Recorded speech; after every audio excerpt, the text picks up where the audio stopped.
Subscribe करें मिफ्ताही दुल्हा network को न्यू वीडियो देखने के लिए। ख्वाब देखिए, खूब बड़े बड़े ख्वाब देखिए। ख्वाब देखने पे पाबंदी नहीं, जब तक आप ख्वाब नहीं देखेंगे तो उसको पूरा कैसे करेंगे आप। बिल्कुल ख्वाब देखिए आप साथियों। बच्चों को अपनी चॉइस के मुताबिक जिंदगी की लाइन का सिलेक्शन करना सिखाइए। तुम किस डिपार्टमेंट में अच्छी सलाहियत का मुजाहरा कर सकते हो, उस डिपार्टमेंट का सिलेक्शन करो। ऐसा नहीं कि मैं तो डॉक्टर नहीं बन सका, लेकिन तुझे तो डॉक्टर ही बनना पड़ेगा। मेरे ख्वाबों का शहजादा बनना है तुझे। मैं तो वकील नहीं बन सका, तुझे वकील ही बनना पड़ेगा। मैं तो इंजीनियर नहीं बन सका, घास छीलता रहा, बेटे तेरे को इंजीनियर बनना पड़ेगा। ऐसा नहीं, एक्सपर्ट बुलाइए जो बच्चों की इल्मी सलाहियत का जायजा लें और ये महसूस करें, जांचें, परखें कि जो 12वीं क्लास तक पढ़ लेने वाला बच्चा अब किस लाइन में जाकर के अपना, अपनी कौम का, अपने मुल्क का नाम रोशन कर सकता है, वो डायरेक्शन एक्सपर्ट देगा। आप मत थोपिए अपने बच्चों पे अपनी राय कि तुम्हें यही बनना है। यही जहालत थी जिसकी बुनियाद पर हमारे बच्चे अब तक कुछ नहीं बन पाए। इन्हें ख्वाब देखने दीजिए। हमारे मदरसों में यही गड़बड़ी है, यही गलती है कि मदरसों में भी जबरदस्ती अम्मा बोला तुमको तो मौलाना ही बनना, किसी की भी कीमत में बनना है। अरे जब ये चलता ही नहीं दिमाग तो मौलाना कैसे बनेगा। सबसे पहली स्कूल, पहली यूनिवर्सिटी, पहला मदरसा मां की गोद है। मां की गोद, जो मां रात और दिन 24 घंटे मोबाइल की दादी अम्मा देखते बैठती है, वो मां क्या सिखाएगी उस बच्चे को जो उसकी गोद में परवान कर रहा है। क्या सिखाएगी। गौस पाक की मां ने 18 पारे हिफ्ज किए थे और हर रात पढ़ करके सोया करती थी, तो गौसे पाक 18 पारा का हाफिज मां के पेट में बन गए थे। कुतुबुद्दीन बख्तियार काकी की मां 14 पारे की हाफिजा थी। आटा पीसते पीसते 14 पारे पढ़ लेती थी और वो 14 पारा हाफिज बन के पैदा हुई।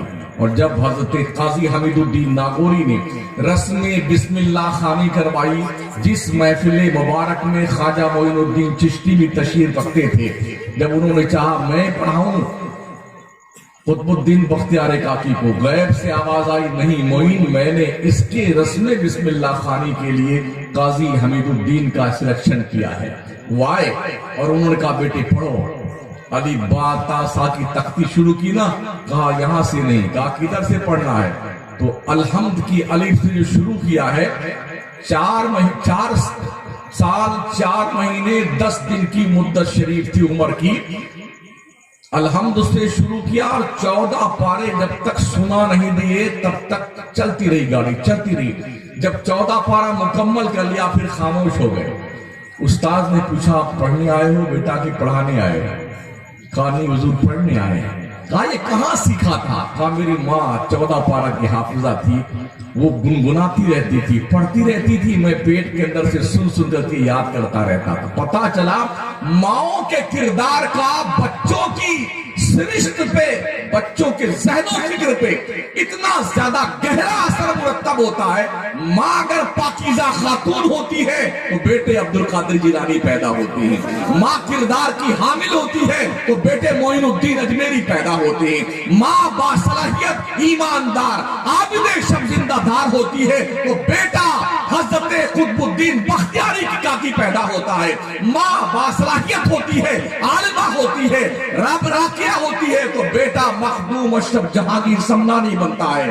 और माँ अगर बदकिरदार होती है, माँ नाच गाने की दिलदादा होती है तो बेटे नचनिया पैदा होते हैं, बेटे गवैया पैदा होते हैं, बेटे इस्लाम के पर्दे के ऊपर अपने आप को नाच करके इस्लामी छवि खराब करने का काला जतन करते हैं। वो हालात आज हमारे सामने। सोचिए और 100 बार सोचिए। जलसा सुनने के लिए आप आते हैं तो इसलिए नहीं कि मैं टेस्ट लेने आया हूं। कैसा मजा आया मुझे, क्या धूम से खिताब किया मौलाना ने, कितना जोर से चिल्लाए और क्या गुलूकारी की गई, माशाल्लाह झूम झूम गए। वो कौम क्या झूमेगी यार जिसकी जवान नस्ल तबाह हो रही है। उस कौम को खुश होने का हक है जिस कौम की 8 लाख मुस्लिम बच्चियां गुज़िश्ता 2 साल में गैरों के साथ भाग करके आग के किनारे फेरे लगा चुकी है। क्या उस कौम को सर उठा के जीने का हक है इस दुनिया में?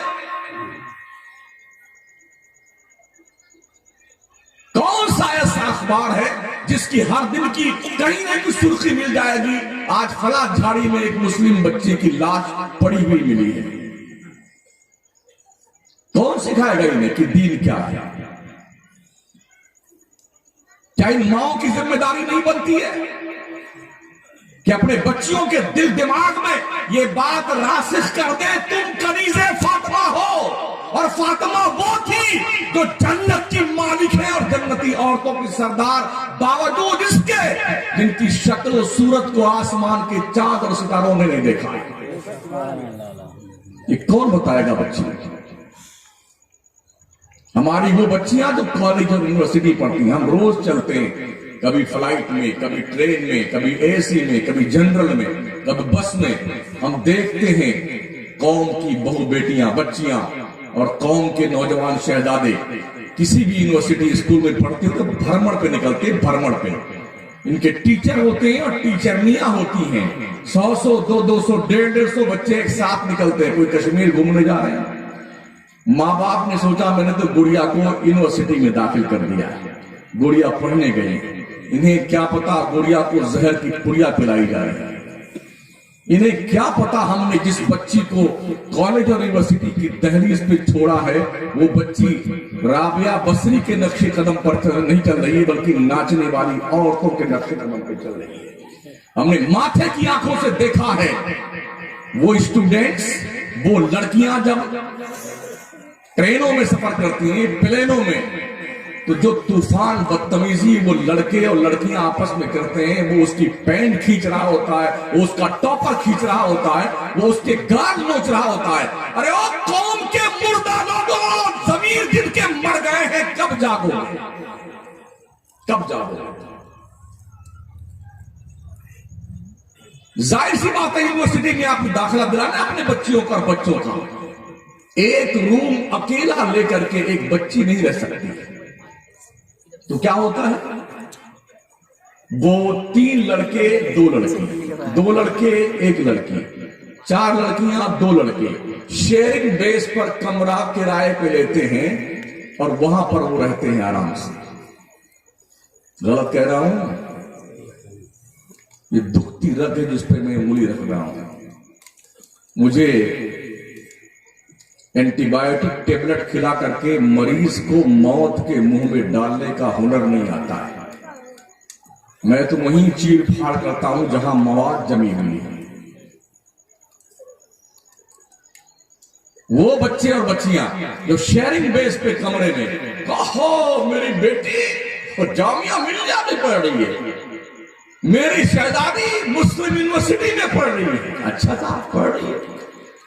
कल को जब दूर तक जिंदगी की पेंगे बढ़ जाती है ना, तो ढूंढते हैं किसी मौलाना को, हजरत कोई पलीता बना दीजिए, जिंदगी बर्बाद हुआ क्या बेटे।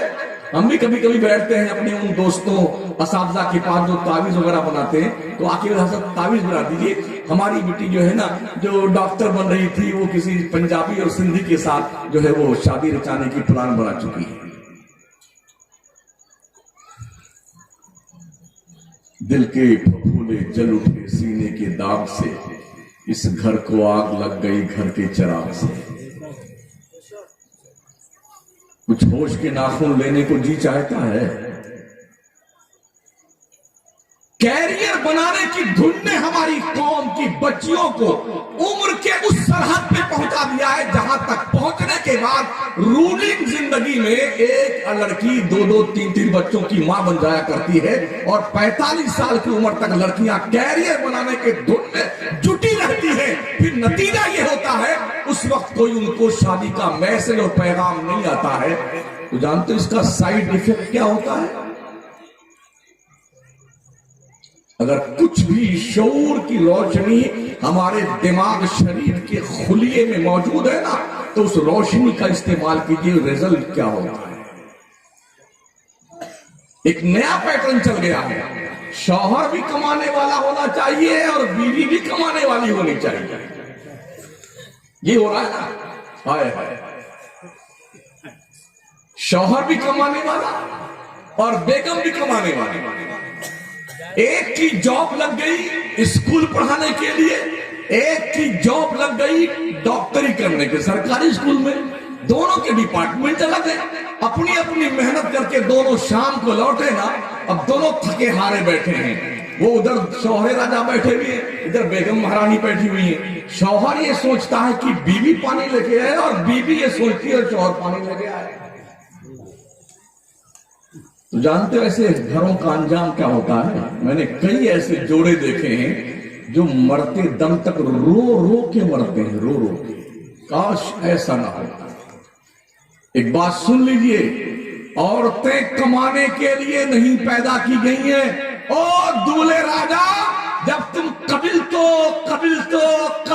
कहते हो ना निकाह के टाइम, तो तुमसे कहलवाया जाता है फलाना बिनते फलां को इनकी वकालत में 2 गवाहों की मौजूदगी में इतने मेहर के बदले में नानो नफका के साथ दिया, क्या तुमने कबूल किया? हाँ कबूल किया। अब बेटे जब कबूल कर लिया तूने, तो नानो नफका समझता है कि नहीं समझता?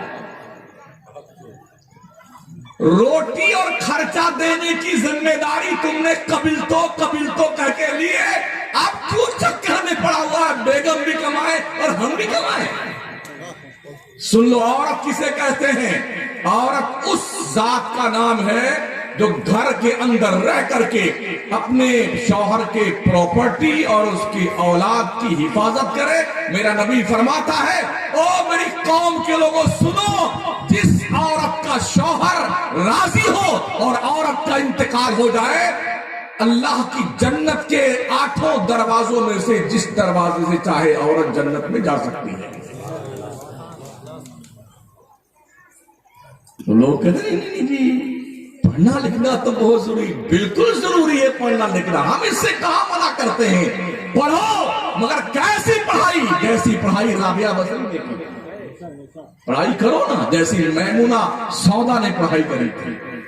हजरत अब्दुल वाहिद बिन ज़ैद गए थे ना, बड़े सिलसिले चिश्तिया के बुजुर्ग हैं, कामिल बुजुर्ग हैं। उनने सुन रखा था जन्नत में जिसकी बीवी होगी दुनिया वाली, वो दुनिया में है। उन्होंने कहा या अल्लाह, हमें वो औरत दिखा दे जिसका निकाह जन्नत में मेरे साथ होगा। एक रात दुआ मांग के सोए, नहीं दिखाएगी। दूसरी रात सोए, फिर नहीं दिखी। तीसरी रात सोए, होता है ना तजस्सुस। तीसरी रात सोए तो मैमूना सौदा, एकदम काली काली औरत और छोटे कद की, वो ख्वाब में आई और कहा मैं मैमूना सौदा हूं और मैं फला इलाके में रहती हूं। अपने शहर का नाम बताया। अब ये जब सुबह जागे तो तलाश में निकले, मुल्क शाम की तरफ चले मैमूना से मिलने के लिए। गए जब शहर में तो शोहरा तो था, बड़े आलिम थे, काबिल थे, फाजिल थे, बड़े वली थे। तो लोगों ने घेर लिया, हुजूर बगैर बताए कैसे तशरीफ ले आए? कम से कम इंफॉर्मेशन देनी चाहिए थी आपको, आप ऐसे ही आ गए। कहा तो रहे हैं, लेकिन आने का मकसद ये है, एक मैमूना सौदा करके नाम की लड़की है, हम उसे देखना चाहते हैं। लोगों ने कहा तो पगलिया है। अरे क्या बात कहा जी, हजरत पगलिया है वो, एकदम काली काली, छोटी सी नाटी नाटी। कहा पगलिया कैसे? कहा इसलिए पगलिया है, जब वो लोगों को हंसता देखती है तो रोने लगती है और लोगों को रोता देखती तो हंसने लगती है। तो उससे तो क्यों मिलने जाएंगे आप? कहा पहले पता बता दे, ये मत पूछ क्यों मिलने जाओ। तो पता बताया, जाइए वो जंगल की तरफ चले जाइए, वहीं मिल जाएगी मैमूना। गए टहलते टहलते घूमते घूमते तो देखा बकरियों का रेवड़, भेड़ का रेवड़ है, वो बिखरा हुआ है जंगल के अतराफ में। शेर और चीते और भेड़िए चारों तरफ से बकरियों की हिफाजत पे लगे हुए। और मैमूना सवदा क्या कर रही है? मुसल्ला बिछा के अल्लाह की नमाज पढ़ रही है। इनको बड़ा ताज्जुब हुआ, या अल्लाह, ये शेरों ने, भेड़ों ने, भेड़िए ने बकरियों से दोस्ती कैसे कर ली? मैमूना तो नमाज पढ़ रही है और शेर का काम तो है बकरियों को लुकमा बनाना। अगर कोई बकरी भाग रही तो उसको घेर के शेर लाता है और रेबड़ में कर देता है। तो कुछ दूर सोचते रहे, फिर मैमूना के करीब गए। थोड़ी दूर पर जाओ, नमाज पढ़ रही थी, लंबी नियत बांध दी थी उन्होंने, और सलाम फेरने का नाम नहीं ले रही थी। ये भी ताड़ में थे, जैसे सलाम फेरे फौरन टिका दूंगा सलाम। जैसे मैमूना ने सलाम फेरा ना, इन्होंने कहा अस्सलाम वालेकुम। तो मैमूना ने जवाब दिया वालेकुम अस्सलाम या अब्दुल वाहिद बिन जैद। इनको और ताज्जुब हुआ, इसको मेरा नाम कैसे पता चला? इससे पहले कभी मुलाकात नहीं, हमने कोई खबर ना भेजी इसके पास में, इसको मेरा नाम कैसे मालूम पड़ा? तो मैमूना ने कहा मुलाकात की जगह तो जन्नत थी, अब्दुल वाहिद यहां कैसे आ गए? मुलाकात की जगह जन्नत में थी ना, यहां कैसे आ गए? कहा मैमूना पहले ये बताओ, ये शेरों ने तुम्हारी बकरियों से दोस्ती कब से कर ली? मैमूना ने कहा जब से मैंने अल्लाह से दोस्ती कर ली है, तब से शेरों ने मेरी बकरियों से दोस्ती कर ली। कहा मैमूना ये बता, मेरा नाम तुझे किसने बताया? कहा जिस रब ने तुझे यहां भेजा है ना, उसने बताया है कि तेरा मंगेतर आ रहा है। कहा मैमूना मुझे नसीहत कर। कहा पहली नसीहत तो ये, जहां खड़े हो वहां से आगे 1 इंच मत बढ़ना हमारी तरफ। आज क्या हाल है?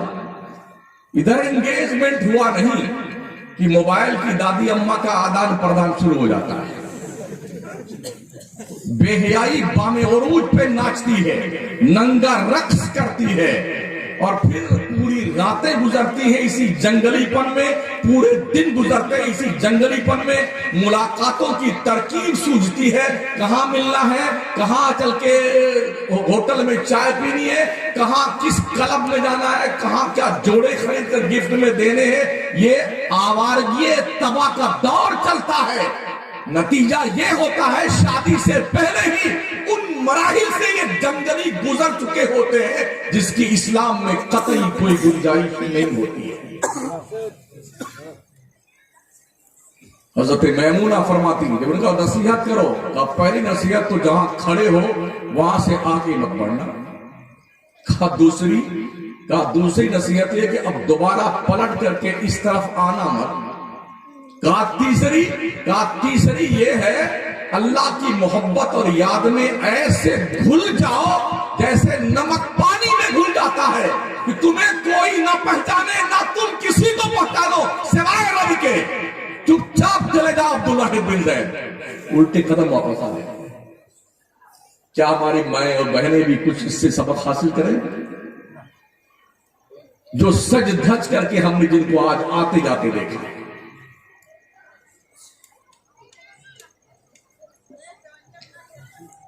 क्या पर्दे का कोई मतलब होता कि नहीं होता? सैयदा फातिमा ज़हरा से मेरे नबी ने पूछा था, बेटी ये बता एक औरत की सबसे इंपॉर्टेंट खूबी क्या है? सैयदा खातून जन्नत अर्ज करती हैं, या रसूलल्लाह, एक औरत की सबसे पाकीज़ा सबसे बेहतर खूबी ये है, ना वो किसी गैर महरम मर्द को देखे, ना कोई गैर महरम मर्द उस औरत को देखे।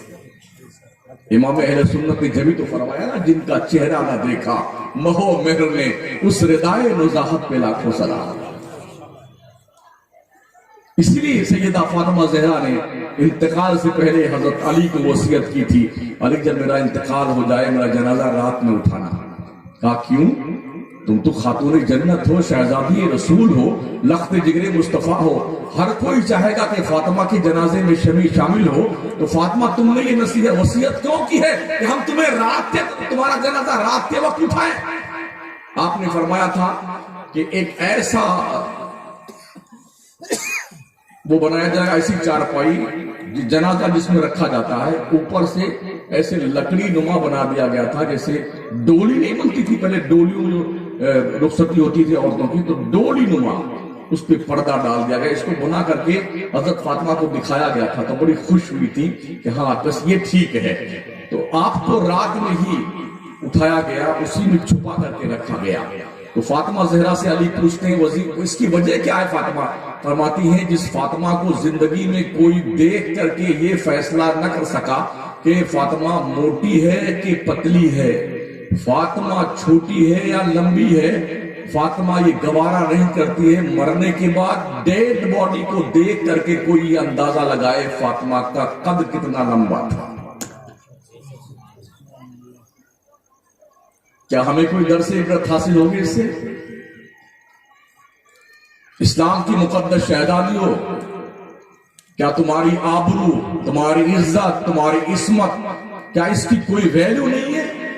एक खातून का किरदार इतना नाजुक होता है, इतना नाजुक और इतना सफेद होता है, इतना क्लीन होता है, जैसे सफेद कुर्ते पे अगर पान की पीक की एक छींट पड़ जाए ना तो सारी निगाहें उसी पीक को देखती हैं, कुर्ते को नहीं देखती, दामन पर वो एक छींट देखती है। ऐसे ही जब किसी औरत पर कोई लक्षण लग जाता है ना तो हर खूबी उस ऐब के अंदर डूब मरती है। जलसे जोरे बयान के लिए नहीं होते हैं, जलसे खिताबत के जौहर दिखाने के लिए नहीं होते हैं, जलसे चीख पुकार के लिए नहीं होते हैं। अगर हम अपनी तकरीर में अपनी कौम के जवानों को, बूढ़ों को, बच्चों को, माओ बहनों और बेटियों को कोई मैसेज ना दे सके तो हमारी इतनी बड़ी टोपी का कोई मतलब नहीं, हमारे जुब्बे का कोई मतलब नहीं है, हमारे चीख पुकार का कोई मतलब नहीं है। क्या अब भी हालात देखने के बाद मेरे जवान दोस्तों, आपकी बराबर मेरे बच्चे भी हैं, मैं दादा भी हूं और नाना भी हूं, क्या आज की तारीख में मुल्की हालात देखने के बाद कुछ एहसास होता है कि आपको कुछ बनने की जरूरत है, सेल्फ डिफेंस करने की जरूरत है?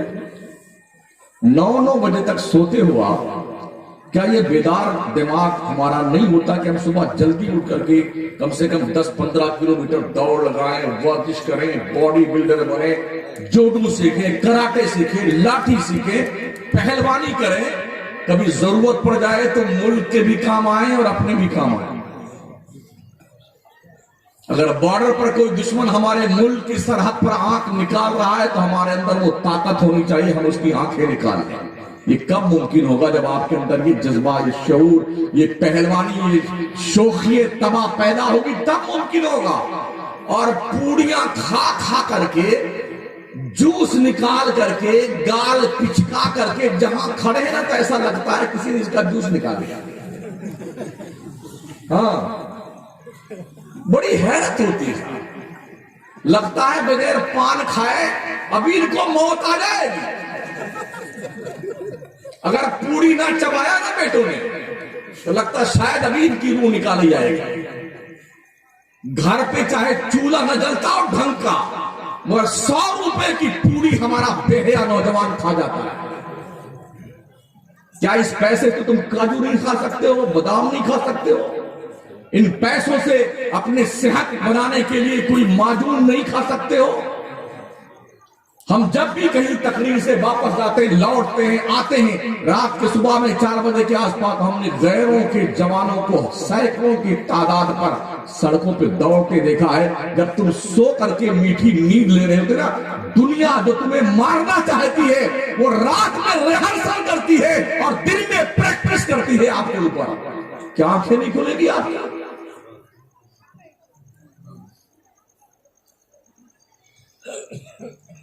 कश्मीर की फिल्म यूं ही नहीं दिखाई जा रही,